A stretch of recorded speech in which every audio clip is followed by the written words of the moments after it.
लोग आपकी स्वाभिमान की तब तक परवाह नहीं करेंगे लोग आपकी स्वाभिमान की तब तक परवाह नहीं करेंगे जब तक कि आप खुद को साबित करके नहीं दिखा देते हो।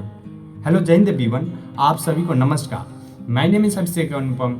तो फिर एक अनदर वीडियो में आप सभी का स्वागत है। तो चलिए लर्निंग सीरीज को स्टार्ट करता हूँ, क्योंकि वो कहते हैं ना कि जब तक देखोगे नहीं तो सीखोगे कैसे, और सीखोगे नहीं तो जीतोगे कैसे। तो जीतने के लिए सीखना भी जरूरी है और सीखने से पहले देखना भी जरूरी है। तो ये एक ज्ञानवर्धक वीडियो होगा और मैं एक ऐसे शख्सियत के बारे में बात करूंगा जो इंडिया में कमाल किए तो किए ही, और अदर कंट्रीज में भी कमाल किए, और जो इंडिया पर अगर कुछ भी मुसीबत आते हैं ना तो सबसे पहले वो शख्स आते थे। और वैसे इंसान संख्या में नहीं परसेंटेज में होते हैं। जी हाँ, मैं आज जो बात करूंगा वो रतन टाटा जी के बारे में करूंगा।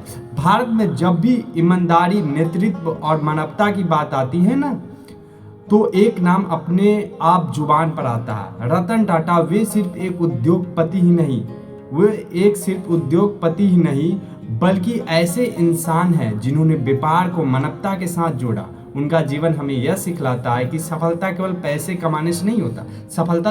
सफलता का मसला मन ही कमाना नहीं, पैसा ही कमाना नहीं, बल्कि लोगों को दिलों को जीतना, लोगों के खुश करना, लोगों को दिल को जीतने से मिलती है। रतन टाटा जी का जन्म 28 दिसंबर 1937 को मुंबई में एक पारसी परिवार में हुआ था। वे टाटा समूह के संस्थापक थे। जमशेदजी टाटा के परिवार से थे। जब वे छोटे थे उनके माता पिता का अलगाव हो गया। जब वो छोटे थे, बच्चे थे, तब उनके माता पिता अलग अलग रहने लगे, जिससे उनका बचपन थोड़ा कठिन रहा, थोड़ा स्ट्रगल भरा रहा, थोड़ा मुसीबत भरा रहा। परंतु उनकी दादी लेडी नवाजबाई टाटा ने उन्हें बहुत प्रेम और संस्कार दिए। उनका परवरिश एक ऐसे फैमिली में हुआ जहाँ पे अच्छे संस्कार मिले, अच्छे फैमिली मिले और अच्छे परवरिश हुआ। रतन टाटा जी ने अपनी शुरुआती शिक्षा मुंबई के कैंपियन स्कूल से प्राप्त की और आगे की पढ़ाई अमेरिका के कॉर्नेल यूनिवर्सिटी से आर्किटेक्चर में की। इसके बाद उन्होंने हार्वर्ड बिजनेस स्कूल में मैनेजमेंट का कोर्स पूरा किए। उनके भीतर एक बात हमेशा रही, अगर आपके कुछ बड़ा करना है ना, अगर आपके अंदर कुछ बड़ा करने की जिद है, जुनून है, तो सबसे पहले अपने काम से प्यार करना सीखिए। देखिए, मैं हमेशा यूपीएससी एस्पिरेंट या जो भी हो, किसी भी सेक्टर में आप वर्क करते हैं ना, तो सबसे पहले आप जिस भी काम को करते हैं उस काम में इंटरेस्ट आना चाहिए, रुचि आना चाहिए। जब तक उस काम में आपको रुचि नहीं आएगा, इंटरेस्ट नहीं आएगा ना, तब तक आप कमाल नहीं कर सकते। तो किसी भी काम को करने के लिए रुचि, इंटरेस्ट का होना बहुत ही ज़रूरी है, क्योंकि यूपीएससी में ऑप्शनल सब्जेक्ट होता है और ऑप्शनल सब्जेक्ट आप वही चूज करें जिसमें इंटरेस्ट हो। उनके भीतर एक बात हमेशा रही, अगर आपको कुछ बड़ा करना है तो आपको स्ट्रगल के साथ साथ अपने जो है काम में दिल लगाना होगा। जब रतन टाटा 1961 में टाटा समूह से जुड़े, तब उन्होंने टाटा स्टील के प्लांट में आम कर्मचारियों की तरह काम किए। वो एक आम जो है वर्कर्स की तरह, मजदूर की तरह काम किए। उन्होंने वहाँ मजदूरों के साथ रहकर काम सीखा, फर्श साफ किए, मशीनें चलाए, क्योंकि वे मानते थे कि नेता वे नहीं होते जो नीचे से शुरुआत करते हैं। अरे नेता तो वो होते हैं जो स्ट्रगल करके फर्शों से अर्शों पर पहुंचते हैं। उनकी सादगी और सीखने की लग ने सबका दिल जीत लिया। पर जब 1991 में उन्हें टाटा समूह का चेयरमैन बनाया गया 1991 में, तब बहुत से लोगों को उन पर विश्वास नहीं हुआ, बिलीव ही नहीं हुआ। उन्हें बहुत युवा और अनुभवहीन कहा गया, लेकिन रतन टाटा ने हार नहीं मानी, अपने कर्मों से सबको गलत साबित कर दिया। आप भी अगर किसी भी फील्ड में जाएंगे ना तो आलोचना करने वाले लोग मिलेंगे, पैर धके पीछे खींचने वाले लोग मिले होंगे, लेकिन घबराना नहीं है, संघर्ष करते रहना है। वो कहते हैं ना कि सफलता एक दिन में नहीं, लेकिन लगे रहोगे तो एक दिन जरूर मिलती है। उनकी सादगी और सीखने की ललक, वो जो है एक बहुत सिंपल में रहते थे। उनकी सादगी और विनम्रता ही बहुत चीज़ लोगों को जो है आगे इंट्रोड्यूस कराता है, एक तरीके से परिचय कराता है। आप अगर विनम्र है तो लोग देख के जान जाएंगे कि आप कितने सहनशील हैं, सबका दिल जीत लिए।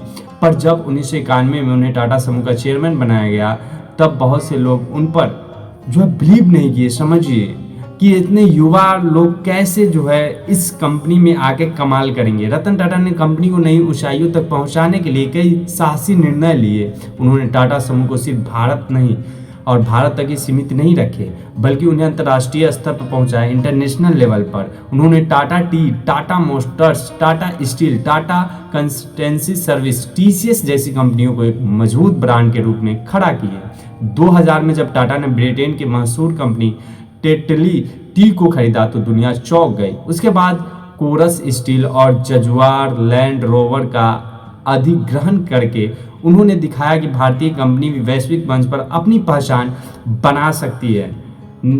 रतन टाटा का सबसे बड़ा सपना था एक ऐसे कार बनाना जो हर भारतीय परिवार खरीद सके। जब रतन टाटा ट्रेवल कर रहे हैं तो उनका एक फेमस स्टोरी है, तब देखते हैं कि बारिश हो रहा होता है और उस बारिश में जो है एक मोटर बाइकल पे एक जो है बाइक पे जो है एक फैमिली बैठे रहते हैं, 2 हस्बैंड वाइफ रहते हैं और 2 बच्चे रहते हैं, वो बारिश में भीग रहे होते हैं। तो रतन टाटा के दिमाग में एक जो है बात आती है, और क्रिएटिव माइंड के रतन टाटा जी थे, तो वो सोचते हैं कि यार एक ऐसा सस्ता क्यों ना 4 व्हीलर बनाया जाए, एक ऐसा कार क्यों ना बनाया जाए जो हर जो है मिनिमम से मिनिमम प्राइस में लोग एफर्ट कर सके, जो गरीब से गरीब फैमिली वो भी जो है 4 चक्का में बैठे और सुरक्षित महसूस करे, बारिश में ना भीगे, हेल्थ का उनका जो है अच्छा रहे, वो हेल्दी रहे।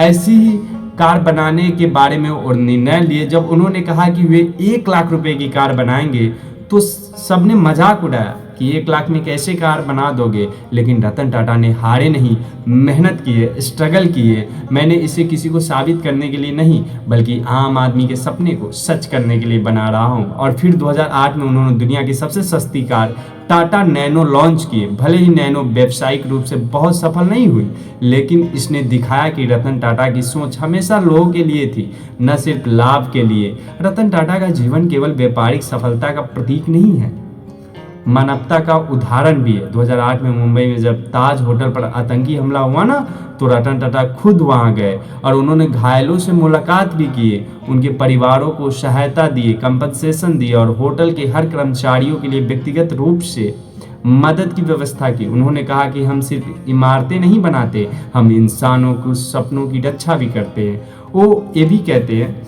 जब कोविड आया था ना, तो कोविड में सबसे पहले आने वाले शख्स जो है रतन टाटा ही है, और सबसे जो है अच्छे से डोनेशन दिए। अपने टाटा ट्रस्ट से जितने भी पैसे होते थे उनसे काफ़ी जो डोनेशन देते थे, दान करते थे। रतन टाटा, सोनू सूद जैसे जो है शख्सियत थे जो कोविड में इंडिया को काफ़ी हेल्प किए थे।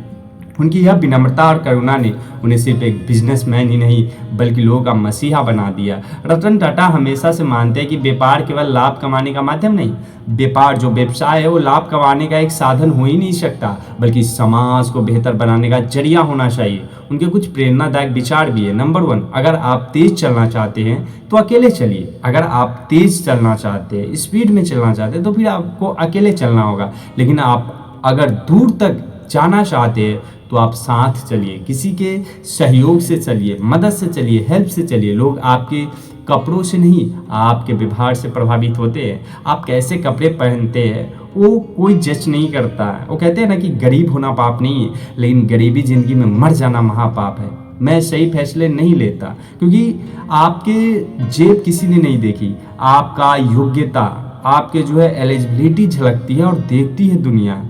मैंने सही फैसले नहीं लेता, बल्कि अपने फैसले को सही साबित करता हूँ। उनकी यह सोच बताती है कि सफलता का रहस्य सिर्फ बुद्धिमत्ता में नहीं बल्कि साहस, ईमानदारी और कर्मनिष्ठा में है। रतन टाटा की सबसे बड़ी पहचान ये है कि उन्होंने अपनी अधिकांश संपत्ति टाटा ट्रस्ट के माध्यम से समाज की सेवा में लगा दी है। शिक्षा हो या फिर स्वास्थ्य हो या फिर ग्रामीण विकास हो या फिर महिला सशक्तिकरण जैसे क्षेत्रों में टाटा ट्रस्ट ने लाखों जीवन बदले हैं। उन्होंने कभी अपनी दौलत को प्रदर्शन का साधन नहीं बनाया। वे आज भी सादगीपूर्ण जीवन जीते हैं, सामान्य गाड़ियों में चलते हैं और हमेशा युवाओं को यह संदेश देते हैं कि आपका नाम, आपकी ईमानदारी और आपके कर्म ही आपकी सबसे बड़ी पूंजी है। हाल ही में रतन टाटा जी का निधन हो गया। बहुत दुख के साथ कह रहे हैं कि ऐसे लोग जो हमारे इंडिया के डायमंड है यार, सच में जो है वो रत्न है, हमारे भारत रत्न है वो, और वैसे लोग का निधन हो जाना कहीं ना कहीं बहुत जो है बहुमूल्य चीज जो है भारत खो दिए। रतन टाटा युवाओं को हमेशा यह सलाह देते हैं कि गलतियां करने से मत डरो, गलतियां करो, लेकिन उन्हीं गलतियों से सीखो और फिर उठो और आगे बढ़ो। वे कहते हैं कि सफलता की सबसे बड़ी कुंजी है लगातार सीखते रहना। और हम भी अपने वीडियो में कहते हैं कि जब तक सीखोगे नहीं, जब तक आगे बढ़ोगे नहीं। तो सीखना बहुत जरूरी। लाइफ में कोई भी इंसान सिखा देगा, ठेले वाले भी सिखा सकते हैं, रिक्शे वाले भी सिखा सकते हैं, बशर्ते आपके सीखने का ललक होना चाहिए। और कभी हार नहीं मानना, डोंट गिव अप। उनका जीवन इस बात का प्रमाण है कि सच्ची सफलता वही है जो दूसरे के जीवन में रोशनी लाए। रतन टाटा केवल एक सफल उद्योगपति ही नहीं, बल्कि एक जीवित प्रेरणा है। उन्होंने दिखाया कि व्यापार भी इंसानियत के साथ किया जा सकता है, और धन से बड़ी कोई चीज़ है तो वो है चरित्र और नैतिकता। देखिए वो कहते हैं ना, आप यूपीएससी पास करेंगे तो यूपीएससी के जो जहाँ पे ट्रेनिंग होता है उसके फर्स्ट गेट पे ही लिखा रहता है सील परम भूषणम। सीलम परम भूषणम का मतलब ये हुआ, सील दैट मीन्स चरित्र, परम मतलब सर्वोच्च, और भूषणम मतलब आभूषण। दैट मीन्स जो आपका कैरेक्टर है, चरित्र है, वही सबसे सर्वोच्च आभूषण है। तो देखिए सबसे बड़े जो इम्तहान होता है वहाँ पर भी नैतिकता, चरित्र सिखाए जाते हैं, और नैतिकता बहुत ही इम्पोर्टेंट है। आप जब तक नैतिक नहीं बनोगे ना, जब तक आप अंदर से अच्छे इंसान नहीं बनोगे ना, जब तक आप बाहर से बन ही नहीं सकते। इसलिए तो महात्मा गांधी जी कहते हैं कि जो आप संसार में गलतियाँ ढूंढते हैं, पहले खुद में ढूंढो यार। उनकी जीवन यात्रा हमें यह सिखाती है कि सपने देखना जरूरी है। सपने देखने में कोई पैसा नहीं लगता, कोई टैक्स नहीं लगता, लेकिन उन्हें पूरा भी करिए, मेहनत भी करिए। मेहनत करना भी अनिवार्य है। और सबसे महत्वपूर्ण, दूसरे के लिए कुछ करना ही असली सफलता। अपने नाद में खा लेना और तो जानवरों की पहचान होता है कि जानवर अपने ही नाद में खाते हैं, किसी को पूछता तक नहीं है। लेकिन आप उस लायक बन जाते हैं तो आप जो है दूसरों की मदद करिए, क्योंकि असली सफलता वही होती है। रतन टाटा जी का जीवन हमेशा हमें यह सिखाता है कि आपकी पहचान आपके पद से नहीं, आपके पोस्ट से नहीं, बल्कि आपके कर्मों से होती है। यदि हम भी अपने कर्म में ईमानदारी, संवेदना और जिम्मेदारी रखें, रिस्पॉन्सिबिलिटी, तो हम भी रतन टाटा की तरह देश और समाज के लिए प्रेरणा बन सकते हैं। तो ये वीडियो कैसी लगी हो वो फीडबैक में ज़रूर आप कमेंट करेंगे कि इस वीडियो से आपको क्या सीखने को मिला। और मैं ऐसे ही प्रेरणादायक आर्टिकल्स लेकर आता रहता हूँ जो आपको इंस्पायर करे, एक तरीके से मोटिवेशन नहीं, इंस्पायर करे, कुछ सीखने को आपको मिले, क्योंकि सीखना बहुत ज़रूरी है। तो आप अपना सुनहरा अक्षरों में लिखेंगे रतन टाटा जी के बारे में कि आप रतन टाटा जी से क्या सीखे। वैसे लोग, मैं पहले ही बता चुका हूँ कि वैसे लोग संख्या में नहीं परसेंटेज में होते हैं। उनके बारे में जितना कहा जाए यार कम लगता है, अंदर से खाली लगता है कि घंटों बात करें। लेकिन हमारे पास भी दायरा, मैं एक यूपीएससी एस्पिरेंट हूँ, मुझे पढ़ाई भी करना होता है, एक स्क्रिप्ट भी बनाना होता है, जानकारी को इकट्ठा करना होता है, तब जाके मैं आप तक पहुँचाता हूँ जो भी आर्टिकल्स हमारे पास आते हैं। तो वीडियो कैसी लगी हो अपना फीडबैक कमेंट सेक्शन में बताइएगा। मिलते हैं नेक्स्ट वीडियो में, तब तक के लिए जय हिंद, वंदे मातरम। Thanks for watching this video. आप अपना ख्याल जरूर रखिएगा, और खासकर स्वास्थ्य का, क्योंकि स्वास्थ्य इस वास्तविक जीवन में सबसे बड़ा धन है। वो कहते हैं ना, हेल्थ इज वेल्थ। तो अपने स्वास्थ्य के ख्याल रखिएगा। स्वास्थ्य ठीक नहीं है तो फिर करोड़ों और अरबों कमाने का कोई फायदा ही नहीं है। मिलते हैं नेक्स्ट वीडियो में, तब तक के लिए जय हिंद, वंदे मातरम।